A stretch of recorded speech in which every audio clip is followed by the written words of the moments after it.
Thiruvananthapuram MP Shashi Tharoor Congress high command మధ్య దూరం మరింతగా పెరుగుతోంది. కేరళ అసెంబ్లీ ఎన్నికల సన్నద్ధతకు సంబంధించిన కీలక భేటీకి థరూర్ డుమ్మా కొట్టేశారు. ఏఐసీసీ అధ్యక్షుడు ఖర్గే, రాహుల్ గాంధీ హాజరవుతున్న ఈ సమావేశానికి ఆయన హాజరు కావడం లేదు. ఇటీవల రాహుల్ గాంధీ కొచ్చిలో పర్యటించారు. యూడీఎఫ్ నిర్వహించిన మహా పంచాయత్ కార్యక్రమంలో పాల్గొన్నారు. అయితే ఆ సభలో తనకు తగిన ప్రాధాన్యత ఇవ్వలేదని అసంతృప్తితో ఉన్నారు శశి థరూర్. ఈ నేపథ్యంలోనే రాహుల్ గాంధీ, ఖర్గేలు హాజరవుతున్న ఎన్నికల భేటీకి ఆయన గైరు హాజరవుతున్నట్టుగా తెలుస్తోంది. మరికొన్ని నెలల్లో కేరళలో అసెంబ్లీ ఎన్నికలు జరగనున్నాయి.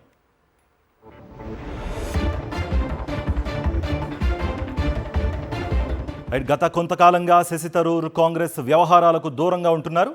ఆపరేషన్ సింధూర్, భారత విదేశాంగ విధానం సహా పలు అంశాల్లో ప్రధాని మోదీపై ప్రశంసల వర్షం కురిపించారాయన గతంలో. దీంతో థరూర్ బీజేపీకి దగ్గరవుతున్నారనే ప్రచారం జరుగుతున్న నేపథ్యంలో ఆయన ఈ గైర్హాజరవటం అనేది ఇప్పుడు చర్చనీయాంశంగా మారింది.